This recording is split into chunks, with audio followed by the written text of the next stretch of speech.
വയനാട്ടിലേക്ക് പോയാൽ അവിടെ ചുണ്ടേലിൽ കാട്ടാന ആക്രമണം ഉണ്ടായി. പള്ളിപ്പറമ്പിൽ ജോണിയുടെ ഓട്ടോറിക്ഷയും ബൈക്കും കാട്ടാന തകർത്തു. ആന ഓടിച്ചതിനെ തുടർന്ന് വീണ് ഒരാൾക്ക് പരിക്കേൽക്കുകയും ചെയ്തു. അറക്കൽ ഷാജി എന്ന തോമസിനാണ് പരിക്കേറ്റത്. ചേലോട് എസ്റ്റേറ്റ് പാടിയിൽ ഇന്നലെ രാത്രിയാണ് കാട്ടാന ഇറങ്ങിയത്. ആഷിഖുണ്ട് നമുക്കിപ്പോൾ വിവരങ്ങളുമായി. ആഷിഖെ, നിലവിലെ സാഹചര്യം എന്താണ്? ഈ ആന ഇപ്പോഴും ഈ ജനവാസ മേഖലയിലുണ്ടോ?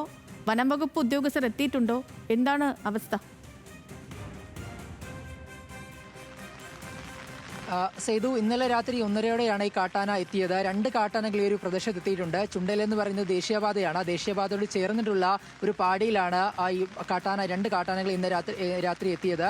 ഇത് 6ഓളം കുടുംബങ്ങൾ ഈ പാടിയിൽ താമസിക്കുന്നുണ്ട്. തുടർന്ന് രാത്രി 1:30യോടുകൂടി ആ കാട്ടാന അവിടെ എത്തുകയും ഇപ്പോൾ നേരത്തെ സൂചിപ്പിച്ച പള്ളിപ്പറമ്പിൽ ജോണിയുടെ ഓട്ടോറിക്ഷയും ബൈക്കും തകർന്ന ഒരു സാഹചര്യം ഉണ്ടായി. തുടർന്ന് ആളുകൾ ഈ കാട്ടാന പോയെന്ന് കരുതി പുറത്തേക്ക് ഇറങ്ങിയ സമയത്താണ് ഒരു കാട്ടാന അവിടെ മറിഞ്ഞിരിക്കുന്നുണ്ടായിരുന്നു. ആ കാട്ടാന ഈ ആളുകൾക്ക് നേരെ തിരിഞ്ഞ സമയത്ത് അവിടെ നിന്ന് ഓടി രക്ഷപ്പെടാൻ ശ്രമിക്കുന്ന സമയത്താണ് അറക്കൽ ഷാജി എന്ന വ്യക്തിക്ക് ഓടി ഒരു നിലത്ത് വീണുകൊണ്ട് പരിക്കേറ്റിട്ടുള്ളത്.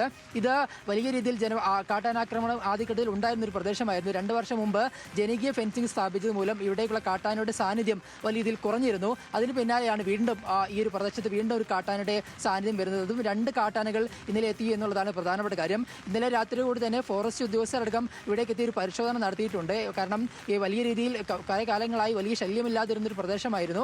അവിടെയാണ് വീണ്ടും ഇന്നലെ കാട്ടാന എത്തുകയും ഒരു ഓട്ടോറിക്ഷയും അതുപോലെ തന്നെ ബൈക്കും തകർന്ന ഒരു സാഹചര്യം ഉണ്ടായത്. ഇത് ദേശീയപാതയോട് ചേർന്നാണ് എന്നുള്ളതാണ് പ്രധാനപ്പെട്ട കാര്യം. ഇന്നലെ ദേശീയപാത പരിസരത്തും ഈ കാട്ടാൻ ഇറങ്ങിയിരുന്നു. എന്തായാലും വലിയ ശല്യം ഈ കാട്ടാന ഭാഗത്ത് ഉണ്ടായിരുന്നു. എന്തായാലും ഒരു വട്ടം വന്നതിനാൽ തന്നെ വീണ്ടും കാട്ടാൻ വരുമെന്ന ഭയം ഇവർക്കുണ്ട്. പ്രത്യേകിച്ച് ഈ ചക്ക, മാങ്ങ പോലുള്ള ഫലപുഷ്ടങ്ങളായ സാധനങ്ങൾ തേടിയാണ് കാട്ടാനകൾ എത്തുന്നത്. ഒരു സ്ഥലത്ത് നിന്ന് തുറത്തുമ്പോൾ അടുത്ത സ്ഥലത്തേക്ക് പോകുന്ന ഒരു സാഹചര്യമാണ് നിലവിലുള്ളത്. അതിനാൽ തന്നെ ഇത്രയും കാലം 2 വർഷമായി കാട്ടാനയുടെ സാധ്യത വലിയ രീതിയിൽ ഇല്ലാതിരുന്ന ചുണ്ടലിലെ ഇത്തരത്തിൽ പാടികളിലേക്ക് കൂടി ഈ കാട്ടാന എന്നുള്ളത് പ്രദേശവാസികളെ സംബന്ധിച്ചിടത്തോളം വലിയ ആശങ്കയുണ്ടാക്കുന്നതാണ്.